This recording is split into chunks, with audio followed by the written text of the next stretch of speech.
پرسوں یہ حدیث میں نے پڑھی ابن ماجہ میں کہ ملک الموت کہتا ہے ایتھا النفس الخبیثہ کانت فی الجسد الخبیث، اے خبیث روح جو خبیث جسم میں تھی، اخرج باہر آؤ۔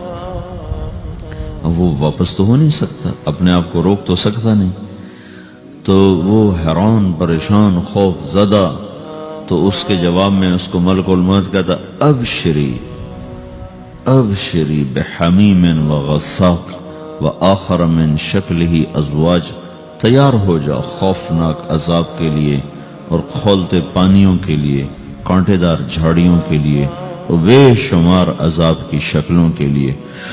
تو اس کی روح کو جب کھینچتے ہیں تو رگ رگ سے وہ کٹ کٹ کے نکلتی ہے، تو سارا وجود زیر و زبر ہوتا ہے، سکرات کا درد ساری دنیا کے دردوں پر حاوی ہے۔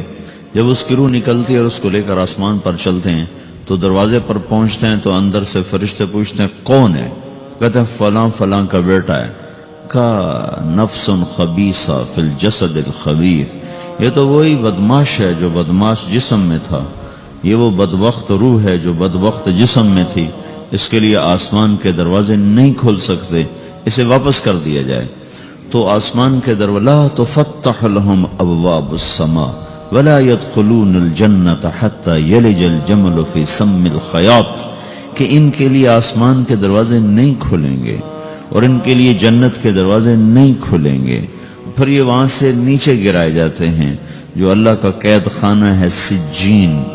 وما ادراک ما سجین کتاب مرقوم، وہ تمہیں خبر نہیں کہ وہ کیا خوفناک قید خانہ ہے جو اللہ تعالیٰ نے بنایا ہے، اسے وہاں دھکیل دیا جاتا ہے۔ پھر قیامت تک اس کے لیے انتظار کی گھڑیاں ہیں اور عذاب کی شدت ہے۔ اور جب کوئی نیک آدمی اللہ تعالیٰ کے دربار میں جانے کا اس کا وقت آتا ہے تو اللہ تبارک و تعالیٰ فرماتے ہیں ان الذین قالوا ربنا اللہ ثم استقاموا تتنزل علیہم الملائکۃ الا تخافوا ولا تحزنوا وابشروا بالجنة التي كنتم توعدون نحن اولیاؤکم فی الحیاة الدنیا وفی الآخرة ولکم فیہا ما تشتہی انفسکم ولکم فیہا ما تدعون نزل من غفور الرحیم۔ جب کوئی نیک مرد عورت کے جانے کا وقت آتا ہے تو اس کے لیے بھی فرشتے آتے ہیں اور آ کر اس کو خوشخبری دیتے ہیں اور آ کر اس کو تسلی دیتے ہیں کہ آپ غم نہ کریں، پیچھے والے بھی آپ کو مل جائیں گے، آپ خوف نہ کریں، آگے ساری منزلیں آپ کے لیے آسان ہیں، آپ کے لیے جنت بھی تیار ہے، رب بھی مہربان ہے۔ اور حدیث پاک میں آتا ہے کہ ملک الموت اور 4 فرشتے آتے ہیں، وہ 4 فرشتے اس کو سہلاتے ہیں، دباتے ہیں کہ موت کا درد اسے محسوس نہ ہو، اور ملک الموت فرماتے ہیں ایتھا النفس الحمیدہ کانت فی الجسد الحمید اخرجی، اے نیک روح جو نیک جسم میں تھی باہر آؤ۔ کیا کرو؟ وَأَبْشِرِي بِرَوْحٍ وَرَيْحَانٍ وَرَبٍّ رَاضٍ عَنْكِ غَيْرِ غَضْبَانٍ، آپ کو بشارت ہو آپ کے لیے جنت تیار ہو چکی ہے اور وہاں کی ساری نعمتیں آپ کے لیے میسر ہو چکی ہیں اور اللہ آپ پہ راضی ہو چکا ہے اور اللہ آپ پہ خوش ہو چکا ہے۔ اس پر اس کی روح کو نکالا جاتا ہے، پھر سارے فرشتے اس کو استقبال کے ساتھ جب آسمان پر لے جاتے ہیں تو اندر سے پوچھتے ہیں کون ہے؟ کہ فلاں فلاں کا بیٹا، فلاں فلاں کی بیٹی۔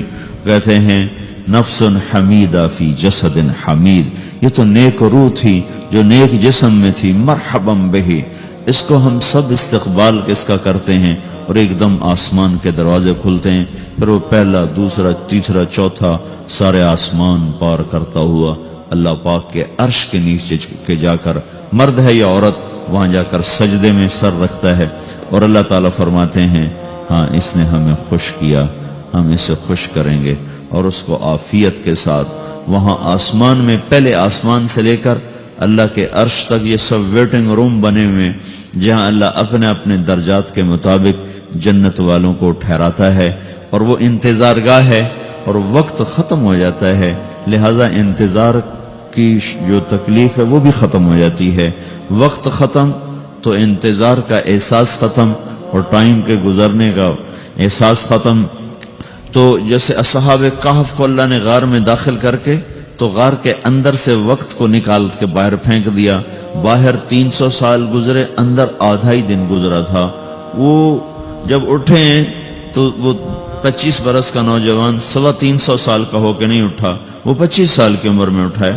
نہ ناخن بڑا ہے، نہ مونچھیں بڑی ہیں، نہ ان کی داڑیاں لمبی ہوئی ہیں، چونکہ تو زندہ تھے، مر نہیں گئے تھے۔ تو زندہ کے تو بال بھی بڑھتے ہیں، ناخن بھی بڑھتے ہیں، لیکن وہ اس طرح اٹھے کہ 300 برس گزر گئے اور 25 برس کا نوجوان 25 سال کی عمر میں اٹھا ہے، 20 برس کا 20 برس کی عمر میں اٹھا ہے۔ اور وہ کہنے لگے کم لبثنا، بھئی کتنا ٹھہرے ہیں؟ کہ یومن او بعض یومن، لگتا ہے کوئی دن آدھا دن ٹھہرے ہیں۔ وہ صحیح کہہ رہے تھے۔ باہر اللہ تعالیٰ نے وقت کی گھڑی کو چلائے رکھا اور اندر غار میں اس کو سوئچ آف کر دیا، نکال دیا، یہاں وقت کو داخل نہیں ہونے دیا۔ تو وقت کے گزرنے سے جو بھی اثرات مرتب ہوتے ہیں وہ ان پر مرتب نہیں ہوئے، تو وہ 20 آدھے ہی دن کے بعد اٹھے ہیں۔ باہر 300 سال، اندر آدھا دن۔ یہی کچھ اللہ تبارک و تعالیٰ برزخ میں کر دیتا ہے، وقت کو ختم کر دیتا ہے، گزرنے کا احساس نہیں ہوتا ہے۔ تو اس طرح میرے عزیزو، یہ دو موتیں ہر انسان دیکھتا ہے، جب وہ جنت کے فرشتوں کا استقبال دیکھتا ہے یا جہنم کے فرشتوں کی مار اور پٹائی کو سہتا ہے۔ رابعہ بصری رحمت اللہ علیہ کا انتقال ہونے لگا تو انہوں نے رات کو فوت ہوئی، تو انہوں نے اپنی خادمہ کو بلا کے فرمایا کہ کسی کو بتانا نہیں، جب میں مر جاؤں تو پڑوس میں 2-4 کو بلا کر نا میرا جنازہ پڑھوا دینا، اور جس کرتے میں تہجد پڑھتی تھی وہی میرا کفن بنا دینا، اور صبح بے شک لوگوں کو بتا دینا، میرے مرنے کے بعد میری میت کو رکھنا نہیں، فوراً دبا دینا۔ تو جب ان کا انتقال ہوا تو انہوں نے پڑوس کے 2-4 10-20 آدمی بلائے اور ان کو تدفین تجہیز سب کچھ ہو گئی۔ صبح شور مچا کہ وہ رابعہ بصری کا انتقال ہو گیا۔ تو اگلے دن وہ خواب میں اس خادمہ کو ملی اور کہا بیٹی تیری بڑی مہربانی، تو نے میری وصیت کے مطابق عمل کیا۔ اس نے دیکھا کہ انہوں نے ایک خوبصورت سبز لباس پہنا ہوا ہے، تو وہ فرمانے لگی، انہوں نے سوال کیا کہ آپ کے ساتھ قبر میں کیا ہوا؟ تو وہ کہنے لگی کہ میرے پاس منکر نکیر آئے تھے اور مجھ سے کہنے لگے من رب کی، تیرا رب کون ہے؟ تو میں نے کہا سبحان اللہ، 40 برس جس کو میں نہ بھولا سکی اس کو 4 ہاتھ زمین میں آ کے میں بھول جاؤں گی۔ ان کا 42 برس کی عمر میں انتقال ہوا تھا۔ تو وہ کہنے لگے سبحان اللہ، جس کو میں 40 برس نہ بھولا سکی میں اسے 4 ہاتھ زمین کے اندر آ کے بھول جاؤں گی۔ تو منکر نکیر کہنے لگے اس کا کیا حساب لینا؟ پھر انہوں نے پوچھا کہ وہ آپ کا وہ کرتا کہاں گیا تہجد والا جس میں آپ کو کفن دیا تھا؟ کہ وہ اللہ نے مجھ سے لے لیا ہے اور میرے اعمال کے خزانے میں رکھ دیا ہے، قیامت کے دن میرا وہ کرتا بھی میرے ترازو میں تولا جائے گا اور مجھے یہ لباس پہنایا ہے جو جنت کا لباس ہے۔ یہ بھی ایک موت ہے۔ اس طرح بھی لوگ مرتے ہیں۔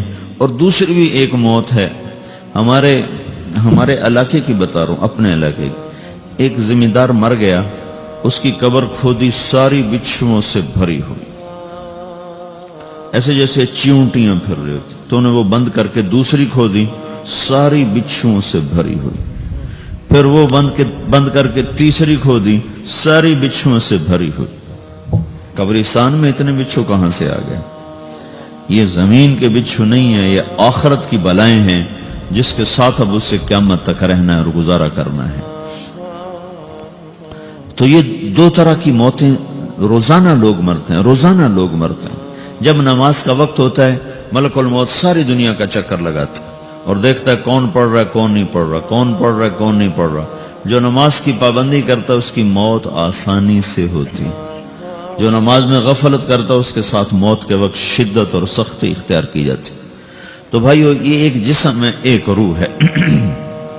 روح باقی رہنے والی چیز ہے، جسم مٹ جاتا ہے، پھر اللہ سے قیامت کے دن نیا جسم عطا فرمائے گا، ایک نیا جسم دیا جائے گا۔ روح وہی ہے جو اللہ کے خزانوں میں جمع ہو جاتی ہے۔ نافرمان کی سیاہ کالی روح ہوتی ہے، فرما بردار کی روشن چمکدار روح ہوتی ہے۔ تو اللہ نے کچھ تقاضے جسم کے رکھے ہیں اور کچھ روح کے رکھے ہیں۔ جسم کے تقاضے پورے نہ کرو تو یہ پریشان ہو جاتا ہے، روح کے تقاضے پورے نہ کرو تو یہ پریشان ہو جاتی۔ روح کی پریشانی جسم سے زیادہ ہے، چونکہ روح کی طاقت جسم سے زیادہ ہے۔ جسم مٹی سے بنا ہے، اس کی غذا بھی مٹی سے نکلتی ہے۔ روح آسمان سے ہے، اس کی غذا بھی آسمان سے ہے۔ روح کا تعلق جب تک اللہ سے نہیں جڑتا، بھوک اور پیاس لگتی رہتی ہے. جسم کو جب تک روٹی اور پانی نہ ملے یہ تڑپتا اور پریشان رہتا ہے. جیسے اللہ تعالیٰ نے ہمارے جسم میں روٹی اور پانی کی طلب کو بے ساختہ رکھ دیا ہے.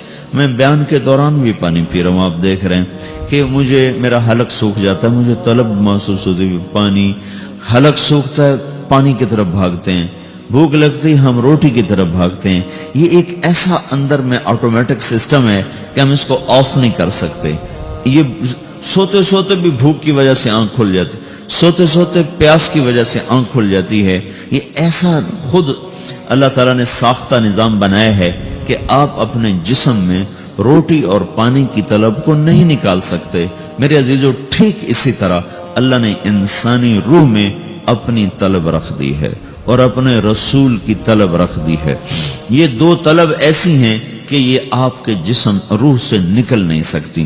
جیسے بھوکا روٹی نہ کھا لے، پیاسا پانی نہ پی لے، اسے چین نہیں آ سکتا.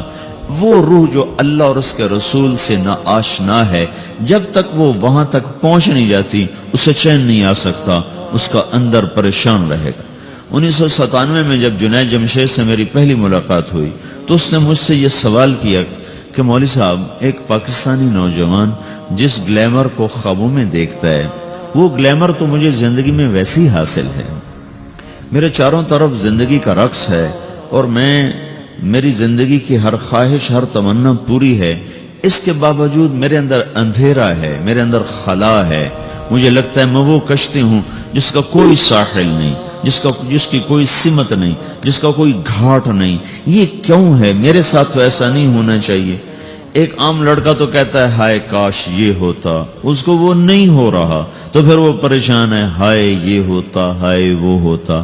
تو میں تو ہائے نہیں کرتا ہوں، میری تو ہر لذت اور خواہش میرے سامنے تشتری میں سجا کے پیش کی جا رہی. میں کیوں ایسا کر رہا ہوں؟ میں ہائے ہائے کیوں کر رہا ہوں؟ میرا اندر ویران کیوں ہے؟ میرے اندر میں خلا کیوں ہے؟ یہ وہی خلا ہے کہ وہ روح کی پیاس کو شراب میں بجھانا چاہتا ہے، وہ روح کی پیاس کو لڑکی میں بجھانا چاہتا ہے، وہ روح کی پیاس کو موسیقی سے بجھانا چاہتا ہے، وہ روح کی پیاس کو دنیا کی رعنائیوں میں 5 سٹار ہوٹلوں سے بجھانا چاہتا ہے. روح کیا جانے روٹی کیا ہے، شراب کیا ہے، پانی کیا ہے، عورت کیا ہے، موسیقی کیا ہے، گھنگرو کیا ہے، پائل کیا ہے، چھنکار کیا ہے. روح کو ان چیزوں کی کیا خبر؟ امریکہ میں ہماری ایک جماعت تھی تو 4 لڑکے 2 لڑکیاں، 4 لڑکیاں 2 لڑکے مسلمان ہیں. تو ایک لڑکے کا نام رکھا تھا ابراہیم، اور اس کو جب پڑھایا نا کلمہ، انہوں نے کہا ہائے، انہوں نے کہا ہائے، اور دونوں ہاتھ یہاں رکھے سینے پر، دل پر، کہا ہائے. تو ہمارے ساتھی ہیں ڈاکٹر اختر، وہ کہنے لگے کیا ہوا کیا ہوا؟ کہنے لگا جب سے ہوش سنبھالا یہ جگہ خالی تھی، یہ تیرے کلمہ پڑھانے پر بھر گئی ہے کہ میری خوشی سے ہائے نکل گئی. یہ جگہ خالی رہے گی، یہاں شراب نہیں پہنچ سکتی، یہاں نغمہ اور موسیقی نہیں پہنچ سکتی، یہاں تالے لگے ہوئے ہیں، یہاں تک کوئی آواز نہیں جا سکتی. دل کے تاروں پر ایک ہی نغمہ چڑھ سکتا ہے اور وہ اللہ کی یاد کا ہے اور اللہ کی محبت کا ہے اور اللہ کے رسول کی محبت کا ہے. باقی کوئی مضراب ایسا نہیں جو ان تاروں کو چھیڑ سکے. باقی کوئی چیز، آواز ایسی نہیں جو دل کی دنیا پر جا کر دستک دے سکے. یہاں بند دروازے ہیں، یہاں صرف اللہ پہنچے گا، اللہ کے رسول کا تعلق پہنچے گا، باقی کوئی چیز یہاں نہیں جا سکتی.